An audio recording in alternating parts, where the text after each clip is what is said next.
Hey y'all, Ms. B, and happy Easter everybody. I'm coming on here because Kenya Moore has finally dropped her confessionals. These are my confessions, and I wanted to talk about it a little bit. I'm not going to get too much into it. It's a lot of things that we already knew, already saw. She posted on socials. I mean, she starts it off quoting Kendrick Lamar, you know, you can't change influence, blah, blah, blah. And then she gets into, her confessional, and she was like, all the dumb stuff I've been hearing. And then she segues into Portia. I was like, was that? No, we know when Kenya be reading.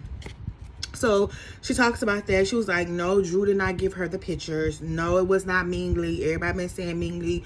We know Jesse Wu did a whole vlog, whole live. We talked about it. Everybody talked about it. Mingly and Britt Edie went back and forth. And she was like, no, it's on the internet. Like, she said she scrubbed the internet, but she left some crumbs here and there and here and there and all everywhere because I was able to find them.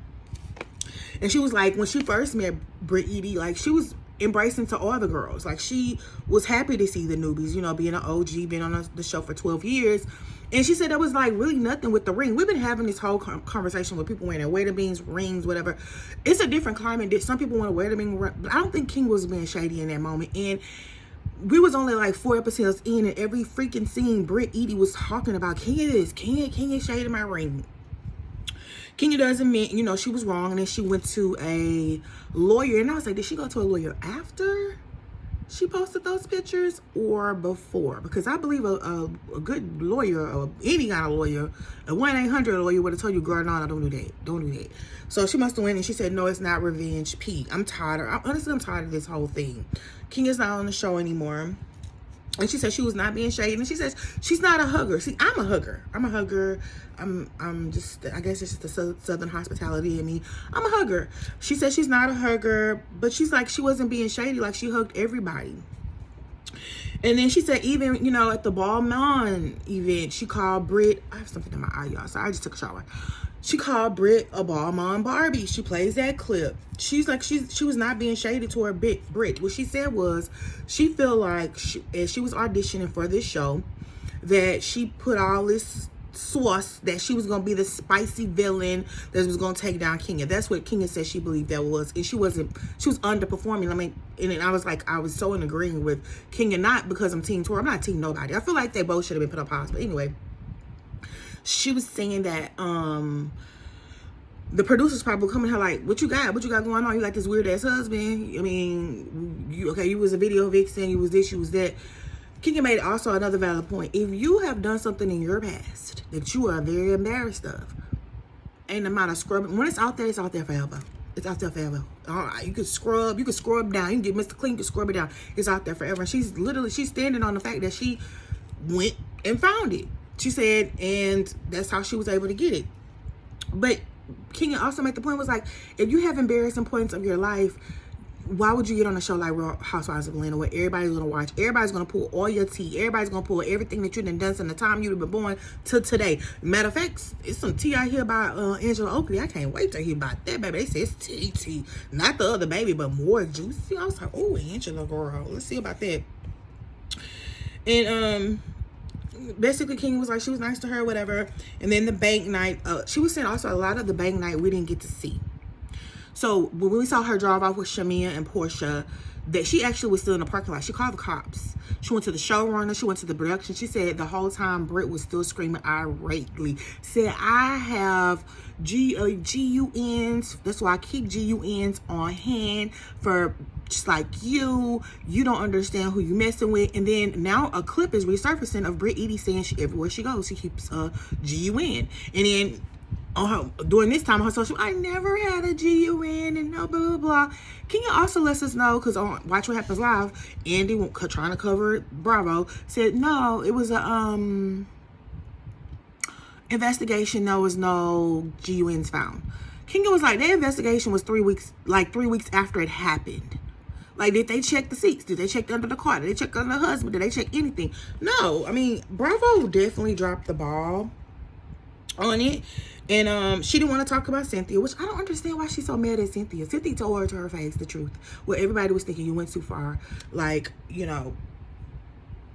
She don't know Britt. She know you. We all know what Cynthia said. And Cynthia said she tired of talking about it. She ain't gonna talk about it no more. Anyway, she also bring up very, very bad points about the Bravo universe in general. Like, honestly, a lot of what Kenya was saying sounded almost an echo of what Nene said when she had her Bravo issue. Now she back in good graces with Bravo. I think she'll be traders or whatever, but it kind of sounded like the same. She said, if you think that if Kyle from Beverly Hills was threatened with a GUN, would that person still be there? Would you think that if somebody did that to Teresa, would you still be there? The Sandoval of it all, that was a whole, like, huge thing of revenge P. They still working. She got valid, very, very, very, very, very valid points. Make sure I got all my notes together. And then she also brought up the fact that, you know, Brittany don't want to say she was underage. Oh, 17 is a amount of consent. Oh, no, I was younger than that. I don't like Brittany. Bravo, are y'all going to let this girl sink this show? Because that's what she's doing. I'm not a Kenya. I've never been a Kenya Moore fan. Never, never, never. But I feel like they both were wrong. They both should have been on pause. I don't feel like... I don't take threats lightly in general, especially if somebody's threatening to unalive me on the set of my employer. Why was Britt not put on pause? Why was that not enough? Yeah, them little flowers she brought or whatever. But why she wouldn't put on pause? She started this. Angela said in the last episode when they was getting into it at the little brunch, how did we get here? Nobody's supposed to be here. We tried this love thing for the last time. Like you and your mouth and your energy that you was doing again is the reason we got here. And then girl, why was on Watch Your Happens Live wearing that whole cow and them ugly boobs?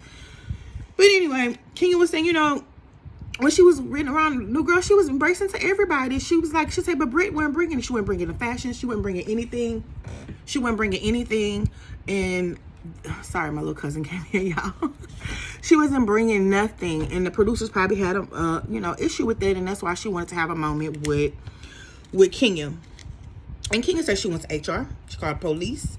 She went to the showrunner. She went to production. She did all the things that she was supposed to do. Now, should she have revealed those pictures of that girl at her event? No, but I also think, and this is no defense to Kenya because I still think it's very, very wrong. She was mad because last season they didn't show her salon. They never showed it. They filmed at her salon and didn't show it. So I guess she wants to make a huge moment, which is not a good, great moment.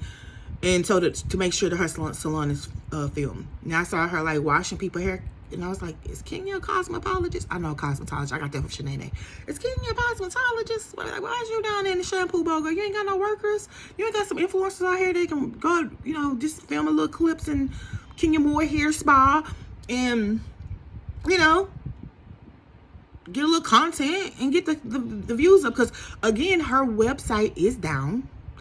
I saw she posted on Stassi. People are saying that that it's closed. I don't know. That's all alleged, whatever. But that's basically, we didn't really even learn anything other than what we already know. Oh, one thing we did not know. Kenya, we kept saying Kenya need to be at the reunion. Kenya apparently was invited to the reunion, and then 2 months ago, uninvited. I was like, Bravo does not fool with you, Kenya, no more. I feel like Bravo has not been fooling with Kenya since she got married without being filmed. Also, when she did that Carlos King interview. And then somebody brought up something I totally forgot when Andy wrote in his book. Like, it was one of the reunions where he was chewing gum, and Kenya was like, are you going to spit that gum out? And he was like, I swallowed it. And she's like, I guess you're used to that. He said in his book that, like, that was one of the most embarrassing moments on the Housewives reunion. So I don't think they have seen it for her. I don't think it's giving what Nene was saying. It's giving they don't like you. And they gave whatever reason they could find to let you go. Now we're going to see if King could continue these are my confessions. She looked cute. Body was bodying. I wanted to say her background and her setup was way better than the green screen that they have currently showing the girls' confessionals. Her body was bodying. She looked good. Her hair was laid. I love that little tan dress she had on. It was amazing. But anyway, y'all, that's my brief little recap of Kenya's confession. These are my confessions. And I'll be back later to watch. I'll be back on here later to recap this week's episode of Real Housewives of Atlanta. But That's basically, she didn't really say a lot that we didn't already know or been beat over the head with it, flooding our timelines and things like that. But she said she has receipts that Britt did have a G win. And she has receipts that the investigation was fluff. Girl, they just didn't want you no more. That's what it sounded like to me. They just wanted to let you go. Because Britt is a nobody. She's a nobody. Like, she's absolutely a nobody. I don't like her. I don't like her. She's not great for the show. And again, Bravo, y'all gonna let this girl ruin the show because that's what she's doing. Is she gonna come out now since King is gone? She got her fired or whatever she says and be the villain because apparently she didn't follow with Shamia and everybody else. But we'll be back later on to talk recap. This was episode 7 this week, I believe. Yeah, well, I'll look when I get ready to watch it. That's my recap on Kenya's Confessions. Y'all can go down and watch it. At first, it was hard trying to find her YouTube, but then now it's popping on everybody's algorithm because it just popped out last night. And I couldn't do it last night. I was like, this Easter weekend, like, we drinking, we having crawfish. Like, what are y'all talking about? Ain't y'all talking about Kenya? Anyway, y'all, this is Miss B. Bye.